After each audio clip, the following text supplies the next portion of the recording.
지난번 세이브 코리아 때 광주에서 집회를 했잖아요.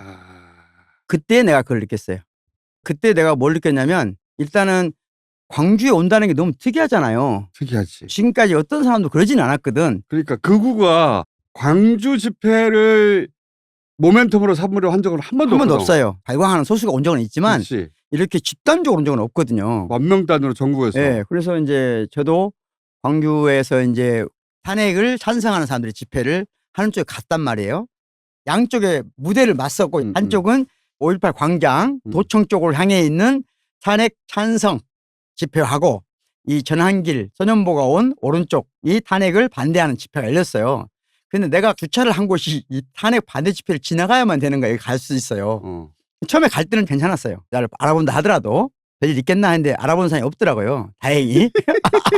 그 사람들이 신진이야. 그러니까 새로운 사람들인데 태극기 집회에서 보던 사람들은 아니에요. 전광훈파하고는 좀 달라요. 완전히 달라요. 달라. 전광훈은 기본적으로 비즈니스잖아. 그렇죠. 그렇죠.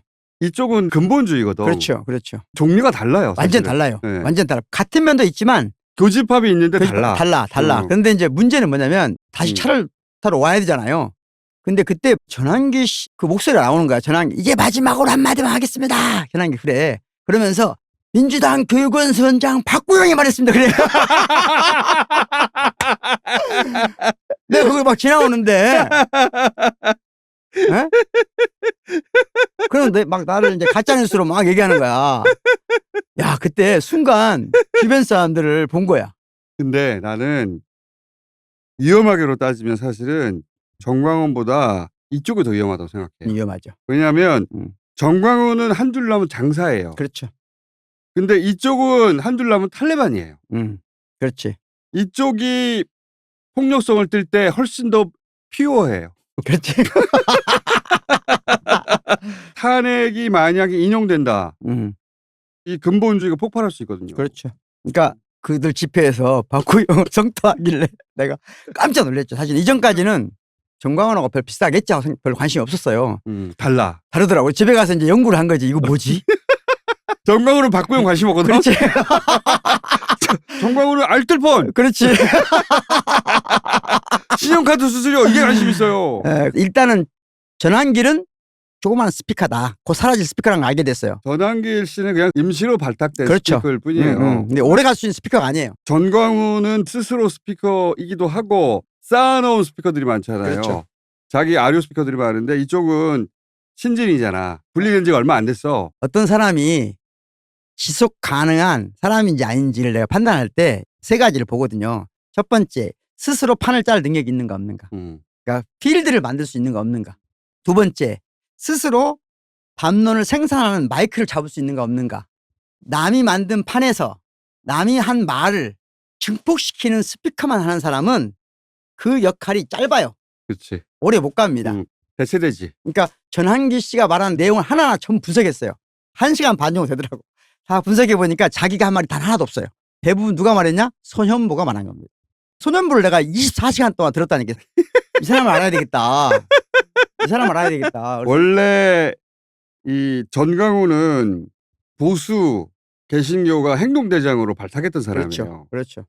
그런데 전광훈이 이제 주류 나와까지 먹다 보니까 불안한 거야. 그래서 대타로 세운 게 소년보인데 소년보는 복음주의자니까. 그렇죠.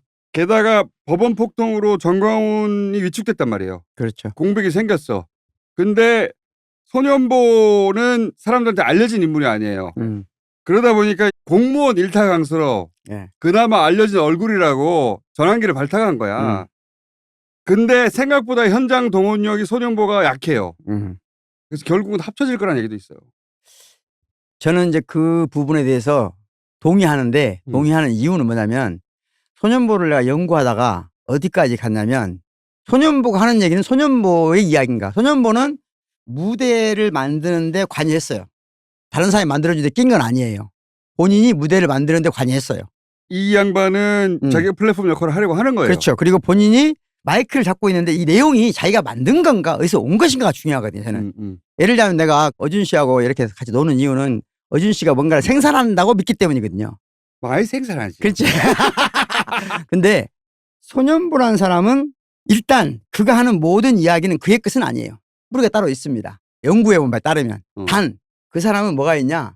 전광훈처럼 삶이 복잡하지가 않아요. 이 양반은 그냥 복음주의자예요. 복음주의자예요. 기독교 국가를 꿈꿔요. 그렇지. 이 사람은 아버지가 일찍 돌아가십니다. 아버지는 원래 잘 사는 사람이었어요. 어느 순간 현실 속의 아버지가 사라졌잖아요. 그 아버지를 하나님 아버지가 대체합니다. 대체한 이후로 그 모든 것을 압도하는 게 뭐냐면 이 사람은 근본주의자예요. 근본주의자고 그렇지. 복음주의자인데 그러니까 이 사람이 가장 중요한 것은 예배예요. 예배를 가장 중시 여겨요. 이 사람은 고신인데 고신. 그러니까 우리나라 기독교 장로교 중에서 가장 보수적이래요. 정통 보수인데 이 그렇지. 보수는 원래 신사참배를 반대했기 때문에 그 보수로서 가치를 가졌던 거예요. 그러니까 신사참배를 반대하신 분이에요. 이분도. 그러니까 이분은 뉴라이트하고 관계가 없어요. 친일이 아니에요. 기본적으로는 고신에서 성장했기 때문에 반제국주의, 반일본이었어요. 그리고 이승만 대통령을 존경합니다. 그렇다고 해서 3.15 부정선거를 긍정하는 건 아니에요. 부정선거를 저질렀기 때문에 나쁘다. 하지만 기독교 국가를 만들었기 때문에 위대한 대통령이다. 박정희는 불교 신자였지만 기독교를 탄압하지 않고 경제 부흥을 일으켰다. 그래서 훌륭한 대통령이에요. 김대중도 훌륭한 대통령이에요. 노무현도 훌륭한 대통령이에요. 심지어 5.18까지도 훌륭한 민주화 운동이라고 인정을 해요. 맞아요. 그러니까 이분은 그냥 보수적인 기독교의 목사였어요. 고신 쪽에. 그런데 이분이 결정적으로 돌아선 코로나 때 예배를 못 보게 한다는 건데 일요일날 집합 금지. 이건 악 중에 악인 거예요. 이분한테는. 그때 돌아서고 나서 이분을 누가 뒤에서 있을까 없을까? 있다고 봅니다. 땡겼어요. 있어. 지난번에 제가 말씀드린 것처럼 미국 내에서도 극우적인 성향을 가진 시팩이라고 하는 있잖아요. 있지. 그 사람들이 주장해온 것들을 그대로 흡수해요.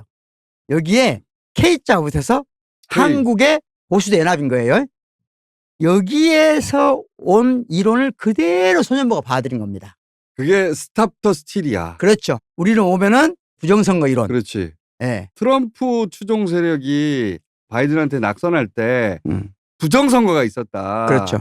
그래서 스틸 훔쳐간다. 표를. 그렇죠. 그거를 멈춰라. 이게 스탑 더 스틸이었거든. 그렇죠. 부호가. 그걸 고스란히 가져왔어. 거기서 접점 붙은 거예요. 그리고 그 스탑 더 스틸을 뿌리러 가오면 미국이라는 나라가 공화당이 주기적으로 반지성주의 정권이 탄생하거든요. 트럼프가 어느 날 생겨난 변종이 아니고요. 반지성주의라고 하는 게 뭐냐.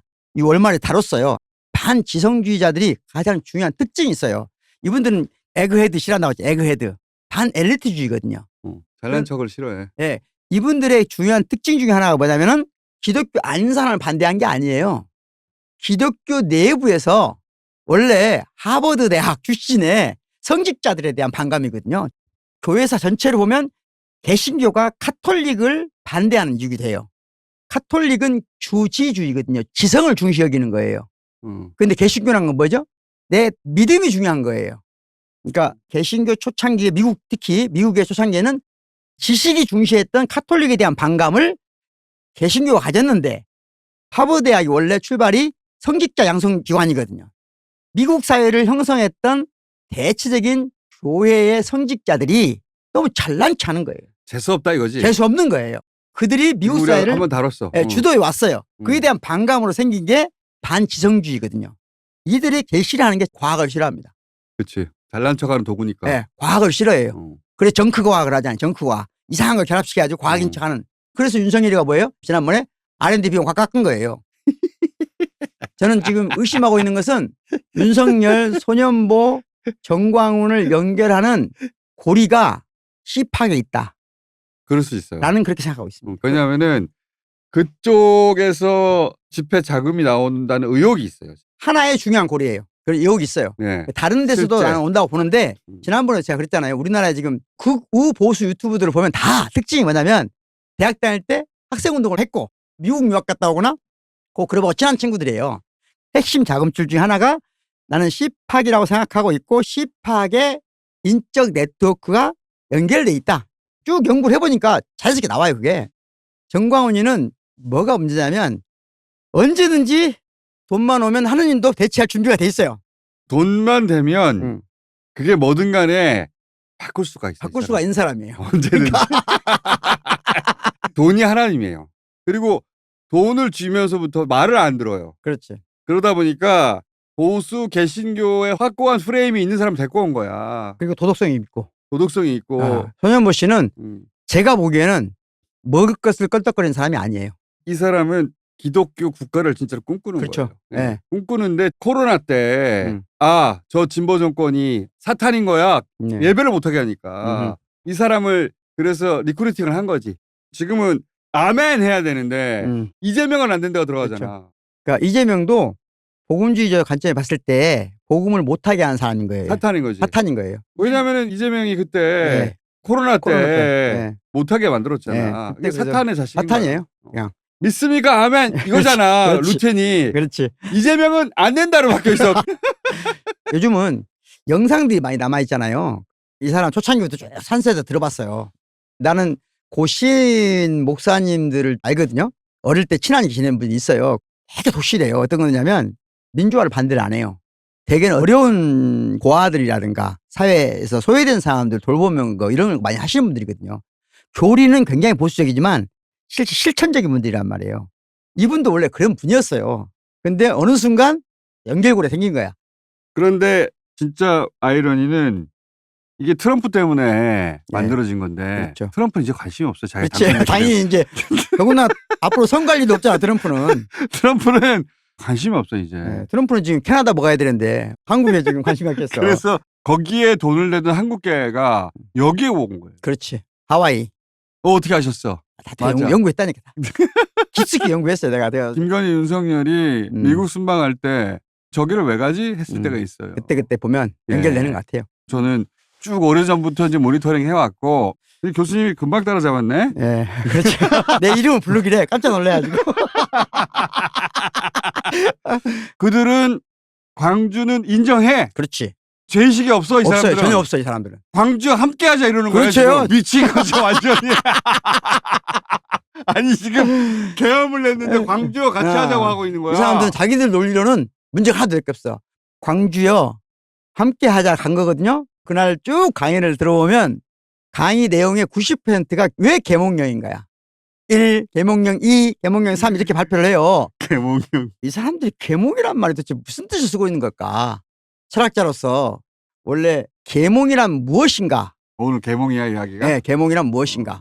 이 사람들은 내가 보기에 계몽이란 말의 뿌리를 전혀 모르는 것 같아요. 사람들이 아는 게 많이 없어요. 전혀 몰라. 사람들이 제대로 아는 게 없어요. 이분들은 특징이 내가 보니까 반지성주의자 특징이 한데 논리적으로 복잡한 건 단순화시켜요. 자극적으로. 흑백 세계에 살고 있기 때문에 하나님 안 믿으면 다 사탄인 거야. 그렇지. 흑백 세계에 살고 있기 때문에 참 행복한 사람들이거든. 모든 사안을 아주 심플하게 받아들입니다. 단순화시켜서. 그렇죠. 맞아요. 자, 그래서 계몽이란 무엇인가? 민주당 내에서도 사실은 민주당 당원들 계몽하겠다고 당신들 지금 미몽에 빠져 있어. 이재명으로 안 돼. 하고 갑자기 튀어나온 몇 명의 사람들이 있죠. 그렇죠. 예. 그 얘기까지 같이 우리가.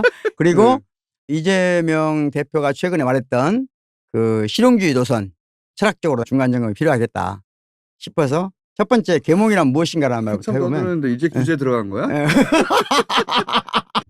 원래 임마누엘 칸트가 이런 논문을 씁니다. 계몽이란 무엇인가? Was ist Aufklärung? 그래 좋은 거 썼네. 계몽이란 무엇일까? 들어봤어요? 계몽이란 무엇일까라는 논문을 들어봤냐고? 들어볼 리가 없지. 근데 계몽이란 무엇인가라고 물어보면 어준 씨는 일깨우는 거지. 이게 오해인 거예요. 그래? 예. 사페레 아우데. 원래 계몽이란 뜻은